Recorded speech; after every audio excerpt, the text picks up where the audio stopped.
Okey, drone ni kita tengok ada banyak jenis. Dia sebenarnya general. Kalau kita tengok remote control apa yang orang main RC tu pun kira drone juga. Yang quadcopter yang kita main DJI quadcopter dan sebagainya tu pun consider drone. Jadi kalau kita nak spesifik drone, dia ada kecil-kecil dia macam contoh UAV, Unmanned Aerial Vehicles, UAS, Unmanned Aircraft System.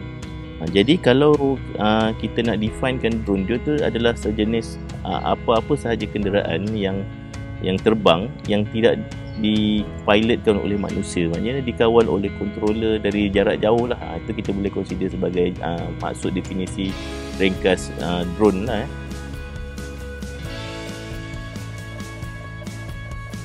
Okey, jadi kalau yang saya bawa ni, ini jenis quadcopter. Dia ada 4 panggil quadcopter ni panggil quadcopter lah. Jadi kalau helikopter single copter, dia ada yang sampai 6 bilah, ada yang 8 bilah, 10 bilah. Dan selain yang ni ada juga yang dipanggil VTOL. VTOL tu adalah kombinasi drone yang fixed wing. Fixed wing tu yang ada sayap macam kapal terbang tu. Lepas tu dia tambah lagi dengan quadcopter ni. Jadi dia boleh terbang menegak lah. Bila dia terbang menegak, bila nak ke depan tu dia pakai kipas macam kapal terbang biasa tu. Itu dia panggil VTOL UAV lah. Okay, jadi kalau kita tengok drone ni, ataupun kita panggil sekarang ni yang saya ada ni quadcopter, dia ada bahan-bahan asas dia. Pertama adalah FC. FC ni adalah apa panggil komputer dia lah, brain dia, otak dia ni. Dekat FC ni, sini ada gyroscope untuk kontrol apa, adanya stability, bateri, motor. Dan yang kita yang ni kecil, dia ada satu lagi dia panggil ESC. ESC ni electronic controller. Jadi dia akan kawal pergerakan motor ni berapa laju dengan arah pusingan. Itu panggil ESC. Okay, jadi dekat sini dia ada video transmitter BTX. Ni antena dia. Jadi dia akan transmit video melalui kamera kat depan ni. Jadi ni satu set lengkap. Yang drone yang saya pegang ni jenis dia FPV. Biasa kalau kita tengok orang buat lumba perlumbaan drone, dia akan pakai drone macam ni lah. FPV ni first person view. Sebab apa first person view? Sebab dia akan nampak drone tu macam kita duduk atas drone tu. Tapi dia gunakan ni lah, dipanggil FPV display ni lah.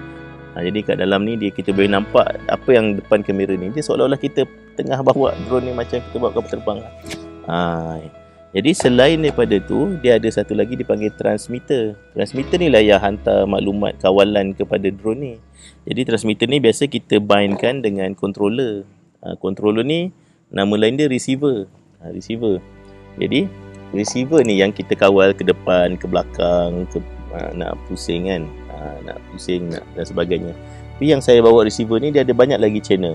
Contohnya selain drone tu terbang ke atas bawah pusing dan juga sebagainya kan, dia boleh juga nak tukar mode, nak jadikan dia boleh akrobatik.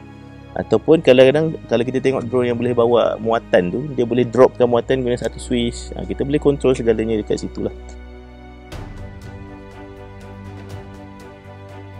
DJI ni panjang dia Dajiang. Kalau dengan orang Cina dia akan panggil Dajiang kan. Rupanya singkatan dia kepada DJI. Jadi drone DJI ni adalah drone yang banyak professional photographer pakai lah. Yang ini adalah bukan kategori custom drone lah. Jadi dia kita beli, dia memang dah programkan siap-siap, dah stablekan siap-siap. Jadi kita boleh control menggunakan application dengan controller yang disediakan lah. Jadi contoh yang ni adalah DJI Mini 2. Okey, kalau drone yang macam ni, kita as a end user sahajalah. Maknanya apa yang disediakan oleh Dajiang ni, kita guna sekadar yang disediakan je lah. Kita tak boleh di luar daripada ni. Contohnya kita tak boleh control lah data tu nak transmit ke mana, ataupun kita nak ubah suai. Contoh kamera ni kita rasa kurang, kita nak ubah kamera lain, tak boleh. Kita hanya kena pakai model ni je. Walaupun kita ada kamera model Mavic punya, kita nak attach kat sini dia tak boleh baca. Itu beza dia. Lagi satu, bateri pun memang size dia bateri macam ni lah. Kalau contoh kita nak tambah kapasiti, kita tak boleh ubah lah. Kita kena stand pakai yang jenis ni juga. Kalau macam yang ni, contoh Kalau saya nak bateri lagi besar, saya beli je lah bateri lagi besar, asalkan konektor dia boleh sambung dengan voltage dia sama, dia boleh pakai dan dia boleh terbang lagi lama lah. Dengan kamera, contoh kamera ni tak cantik, saya ada bajet beli kamera lagi bagus, saya tukar je lah kameranya. Contohnya motor ni nak lagi pantas, saya just tukar je lah. Okay, kelemahan drone ni adalah selalunya bateri lah. Kebanyakan drone dia tak boleh bawa bateri besar-besar sebab dia nak dia nak stabilizer. Kalau terlampau berat, dia makin banyak penggunaan motor, dia akan jadi cepat habis bateri. Jadi bila bateri kecil pula tak tahan lama pula. Jadi bagi saya DJI punya bateri ni bagi saya antara satu improvement yang bagus lah. Sebab saya pernah pakai sebelum dia adalah Phantom 3. Jadi Phantom 3 dia boleh terbang dalam 15 ke 20 minit sahaja. Jadi saya tengok drone-drone yang baru yang dikeluarkan oleh mereka ni boleh terbang lebih lama, 30 minit. Sekecil ni boleh terbang 30 minit. Jadi satu benda yang bagus lah. Ni bateri bagi mini. Kalau yang ini kapasiti dia berapa? Ini 850 mAh sahaja. Jadi kalau yang drone jenis ni hanya boleh terbang dalam 15 minit saja. Ketinggian semana tercapai oleh ni lah transmitter tu. Dia tak turun sendiri. Dia akan terjun je. Tapi dia akan hantar signal dekat kita punya remote ni. Dekat remote ni kita sebenarnya boleh monitor. Di jauh tu dia landing je lah kat sana. Kita kena pergi kutip lah. Tapi kalau dekat atas kita turunkan je lah pelan-pelan. Kalau dia adalah dalam 30% dia akan bunyi. Pip, kita kena bajet sendirilah dia balik. Kalau dia tak sempat balik pun, kita landing lah kat situ, nanti kita kutip lah. Dia ada satu mode, ni tak adalah. Dia boleh beep. Tekan, kita switch on dia akan bunyi beep, beep, beep, beep, beep, beep. So kita pergi kat area tu, kita akan cari bunyi tu lah. Bunyi beep tu. Okay, drone ni sebenarnya kita tertakluk bawah CAAM punya ni lah sebenarnya. Undang, kita sebenarnya kena apply permit untuk terbang. Dan kita boleh mohon melalui JUPAM lah permit terbang tersebut. Jadi harganya sekarang RM50 je. Dulu 200 kan. Jadi sekarang JUPAM pun dah ada sistem baru untuk apply permit. Jadi kita kena report kepada mereka kawasan mana yang kita nak terbang. Kemudian mereka akan melakukan tapisan keselamatan dengan polis. Lepas tu bila polis lepas tapisan keselamatan, baru mereka keluarkan permit lah untuk terbang. Rasa dalam 14 hari paling cepat lah. Lagi-lagi contohnya sebab kita tak tahu kawasan tu adalah kawasan macam kritikal, contoh kawasan tentera punya latihan, ataupun kalau kita nampak hutan je rupanya tu kawasan tentera punya ni latihan dan sebagainya kan. Jadi benda-benda itulah yang kita nak elakkan lah. Beza yang ni dia tak ada fencing lah. Ini kita lajak mana-mana je lah. Bagi kegunaan drone ni di masa depan yang saya nampak adalah dia selari dengan apa yang NASA baru keluarkan, iaitu Advanced Air Mobility, AAM. Maknanya mereka cadang untuk mobility manusia ni menggunakan apa jenis drone lah. Macam kita tengok sekarang ada air taxi ataupun flying cars kan. Jadi sekarang pun banyak syarikat-syarikat luar yang berlumba-lumba untuk keluarkan air taxi mereka sendirilah. Yang kita boleh lihat kebanyakannya di belah US dan juga di Jerman dan China lah. Masing-masing ada produk mereka sendiri yang boleh mengangkut manusia menggunakan drone. Sejarah penggunaan drone ini bermula daripada ketenteraan. Sebagai contoh, pada 1930-an seorang bernama Abraham Karim, nama dia adalah kita macam familiar, tapi sebenarnya dia adalah lahir di Iraq, tapi dia kemudian berhijrah ke Israel. Sebenarnya dia adalah orang yang bangsa Israel lah. Jadi dia telah create satu jenis drone ketenteraan yang digunakan semasa perang Yom Kippur. Kalau kita sebut nama memang familiar lah, Predator, drone Predator. Dia yang antara orang yang mula-mula menciptakan inilah UAV. Yes, UAV ni beza dengan drone biasa adalah tak semua UAV adalah drone, tapi tak semua drone adalah UAV. UAV ni adalah unmanned aerial vehicle yang dia ada fungsi automatic lah, maknanya autonomous fly. Bila dia ada autonomous fly, kita panggil dia sebagai UAV lah. Yang dia, kita boleh buat waypoint supaya dia boleh gerak sendiri. Jadi bila complete system tu dia panggil UAS, Unmanned Aircraft System. Jadi dia termasuklah dengan komputer, controller dan sebagainya. Dan sekarang pun kita tengok Turki pun banyak dah keluarkan. So, contohnya Bayraktar. Bayraktar ni antara drone yang sekarang pun dia orang predik teknologi drone ni akan didahului oleh Turki pula. Sebelum ni US. Kemudian Turki sekarang kita nampak banyak dah digunakan, terutamanya dalam perang Rusia Ukraine. Banyak Bayraktar yang digunakan dalam perang tersebut lah.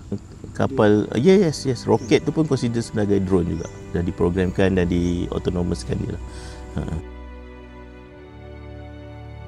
Okey, dekat sini saya bawa beberapa ni lah komponen ringkas drone ataupun quadcopter. Okey, sebagai contoh ini adalah controller yang jenama Radio Master TX16S. Yang ni adalah radio controller jenis OpenTX. OpenTX ni maknanya dia boleh, okey, macam transmitter ni, sebelum saya cerita, transmitter ni sebenarnya dia ada pair dia.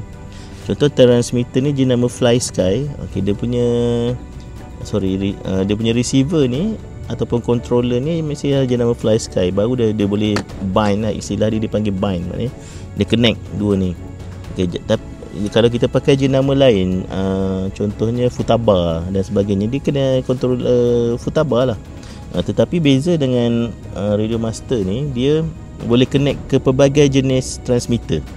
Itu dipanggil yang support OpenTX tu lah, Open Transmitter.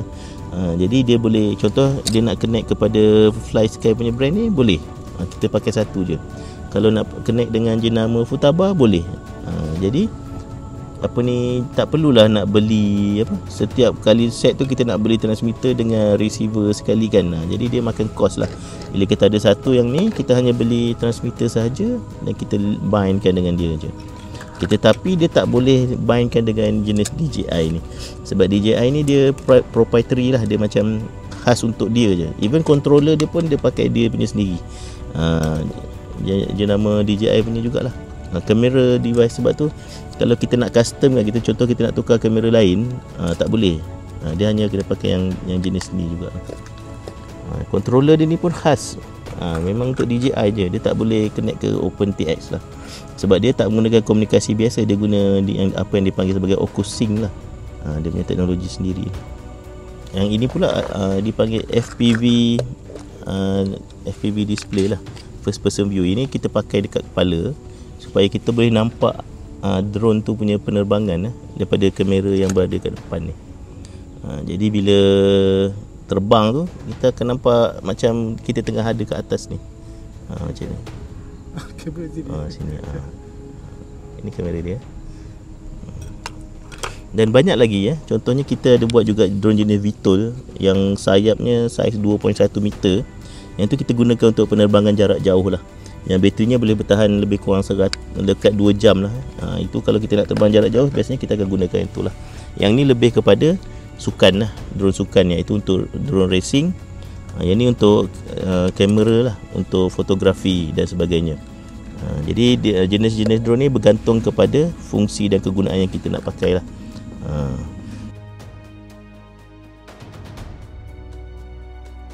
Okey, bagi bidang kajian drone ni sebenarnya banyak lagi perkara yang boleh dieksplor lah, sebab drone ni masih lagi dalam fasa pembangunan lah. Antara yang menarik yang kita boleh eksplor adalah drone swarm lah, iaitu banyak drone yang boleh berkomunikasi sesama mereka dan mereka buat keputusan lah untuk sesuatu misi. Selain itu dari segi software part ataupun soft part lah, iaitu kalau kita nak embed AI ataupun autonomous dan sebagainya, tu masih lagi banyak yang boleh dieksplor.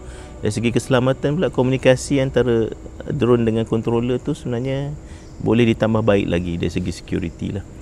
Kalau nak tahu sebenarnya, kalau kita tahu fighter jet F-35, sebenarnya mereka lagi takut digodam sebenarnya daripada peluru berpandu. Kalau peluru berpandu datang, mereka tak berapa takut sebab mereka ada pelbagai teknologi lah untuk menghalang. Tapi kalau dari segi cyber security, mereka takut sebab Kalau mereka berjaya menggodam F-35, sia-sia je usaha mereka lah untuk mengawal kapal terbang tersebut sebab dah dikawal oleh hacker. Okey, jadi dari segi itu kita nampak pelbagai bidang yang drone ni adalah satu bidang luas yang kita boleh explore, terutamanya dari segi yang saya sebut tadi ya, dari segi drone swarming, dari segi AI, dari segi security dan juga dari segi aplikasi dia. Drone ni selain daripada hobi, dia sebenarnya boleh menjadi satu aplikasi penggunaan yang bermanfaat lah. Kalau 5G sebenarnya belum lagi, tapi kalau 4G ya ada mereka yang menggunakan drone 4G sebagai medium komunikasi drone. Jadi tujuan dia adalah untuk menambah range, sebab dia macam telefon lah, selagi mana dapat line telefon sejauh itulah drone boleh pergi. Jadi itu tujuan dia orang menggunakan teknologi 4G sebagai komunikasi drone lah. 5G jarak dia tak jauh lah. Jadi kalau pakai drone untuk 5G sebenarnya dia akan melimitkan jarak lah.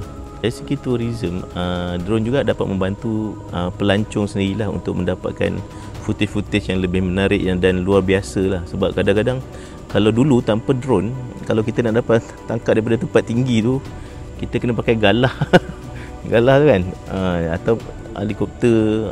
Dari segi pelancongannya, benda-benda tu dapat membantu pelancong untuk dapatkan footage. Dan drone ni kadang-kadang dia boleh buat kita boleh setting lah untuk dia buat zoom out kan, ataupun macam mana yang sesuai. Jadi benda tu dapat menampakkan satu tempat pelancongan tu lebih menarik daripada view yang tak pernah kita lihat sebelum ni. Jadi bila mereka shoot daripada sebelum ni, kita tak pernah tahu pun, belakang ni rupanya lagi cantik daripada kat tempat yang selalu kita pergi tu. Jadi dia telah membuka ruang eksplorasi tempat baharu lah, menggunakan drone ni dari segi pelancongan. Dapat membantu industri pelancongan. Betul, dan dapat meriahkan lagi lah industri pelancongan negara kita. Dari segi GIS pula, sebelum ni GIS mapping dia banyak guna helikopter.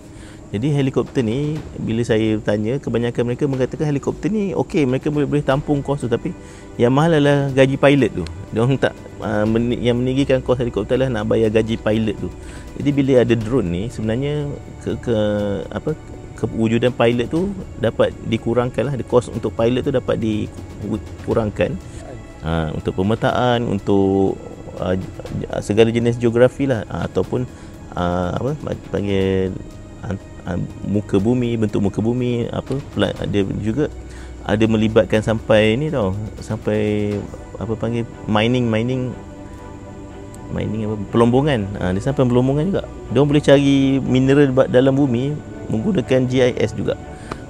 Jadi bila benda tu di-convert kepada drone, sebenarnya banyak kos telah dikurangkan. Sonar dia pakai macam magnetik punya bacaan.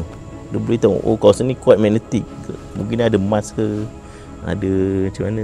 Dia panggil air magnetometer.